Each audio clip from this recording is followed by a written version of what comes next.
سوال پیدا ہوتا ہے کہ اللہ نے اپنے سونے محبوب کو اگر معراج ہی کروانی تھی تو دن میں کروا دیتا، کروانی تھی تو رات کو کروا دیتا، رات کو ایسے ہی ٹائم میں کرواتا جہاں سورج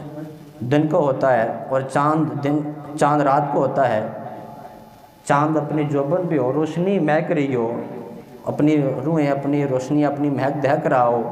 اس وقت اپنے سونے محبوب کو، کیونکہ اللہ نے قرآن میں فرمایا ہے سبحان الذی اسرا، اسرا عربی کا لفظ ہے، اس کو کہتے ہیں سیر کروائی اللہ نے عبدا، اپنے بندہ خاص کو۔ یا اللہ اگر تو نے اپنے سونے محبوب کو سیری کروانی تھی تو دن کو کروا دیتا یا رات کو کروا دیتا، لیکن سونے محبوب تو نے اپنے سونے محبوب کو اس وقت سیر کروائی ہے جب بالکل اندھیرا چھایا ہوا ہے۔ تو آئیں اس سوال کا جواب، اللہ اکبر،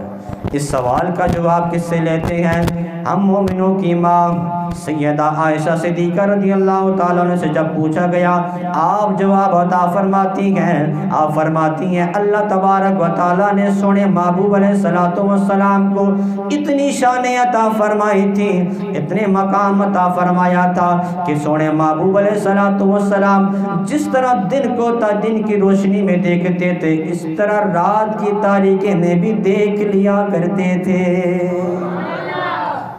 اللہ نے اپنے سونے محبوب علیہ السلام کو ایسی شان عطا فرمائی، سرکار علیہ السلام خود ارشاد فرماتے ہیں کہ اللہ تبارک و تعالیٰ نے مجھے اتنا مقام و مرتبہ عطا فرمایا ہے، میں اور آپ اگر ہماری بصارت بالکل 6.6 بھی ہو، بالکل فل نظر ہماری کام بھی کر رہی ہو، ہم اس دیوار کی اس طرف نہیں دیکھ سکتے، اگر پردہ ہے تو پردے کے اس طرف نہیں دیکھ سکتے، پہاڑ ہے تو اس کے پہاڑ کی اس طرف آواز سن سکتے ہیں لیکن دیکھ نہیں سکتے۔ اللہ کے سونے محبوب علیہ السلام خود آپ ارشاد فرماتے ہیں، آپ فرماتے ہیں اللہ تبارک و تعالیٰ نے مجھے، اللہ تبارک و تعالیٰ کے حکم سے میں اللہ تبارک و تعالیٰ نے مجھے اتنی بصارت عطا فرمائی ہے، اتنی قوت عطا فرمائی ہے کہ میں اپنے پیٹھ پیچھے بھی دیکھ لیتا ہوں، دائیں بھی دیکھ لیتا ہوں، بائیں بھی دیکھ لیتا ہوں۔